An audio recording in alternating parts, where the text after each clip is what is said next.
Jimmy G, do you think he gets dealt midseason? What do you think?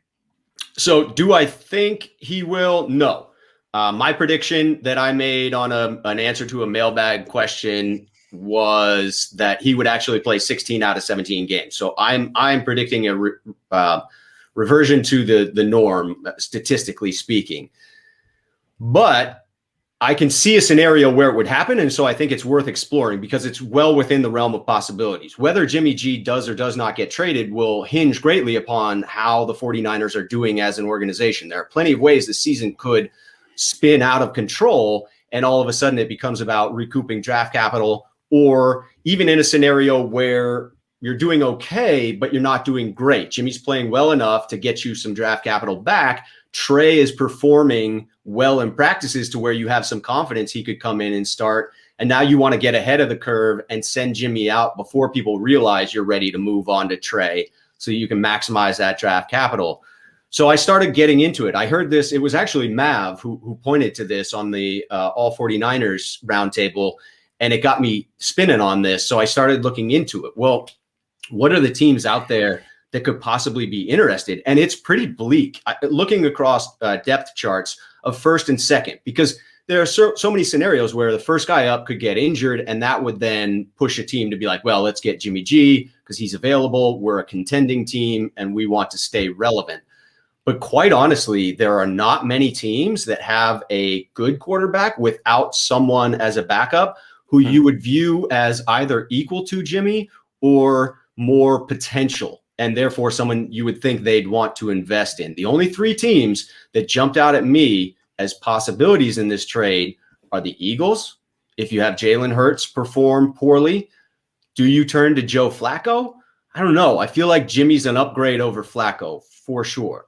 Mm-hmm. And the Eagles certainly have the potential to be in the race for the NFC East.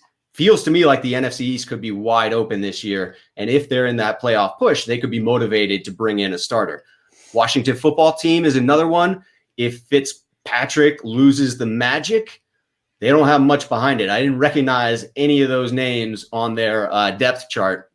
And then Carolina with Sam Darnold, you know, if he's still seeing ghosts on the field, there's, again, not much behind him. They didn't spend too much in draft capital to bring in Sam Darnold. So I think that they could still be players looking for a starter.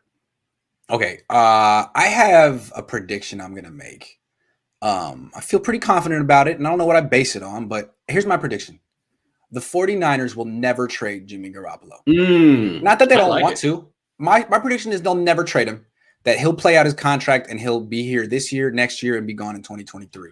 And the reason I say this is because, not because they need him, they want him. I think his contract isn't movable. I think that it's the contract. 26, 27 next year. I don't think anyone wants it, but I could be wrong. No, I like that prediction. But in the offseason, it's a pretty clean escape.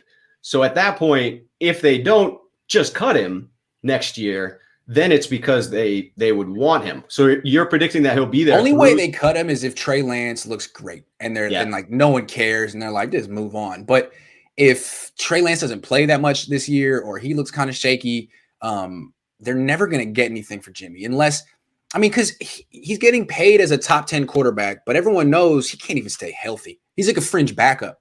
So unless he would have to stay healthy all year and do basically the whole 2019 thing over again. And then even then, at that point, he'd be 30.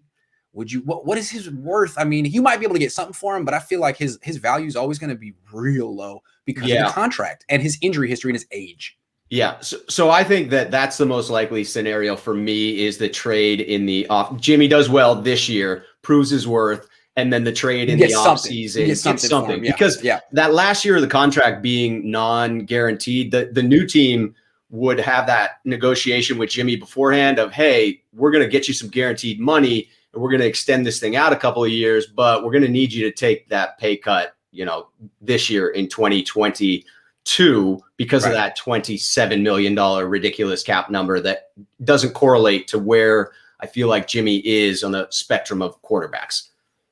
Do you think he's too handsome to be traded as Mufasa? Mufasa's dead, but it's nice to have him come back just to have a comment about Jimmy Garoppolo's handsomeness.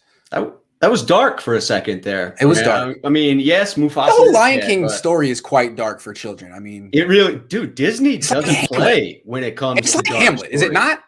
It's kind of a little Hamlet-y. Yeah. You know, kid's dad gets killed by the uncle. He has to go back and get revenge. I mean, it's very dark.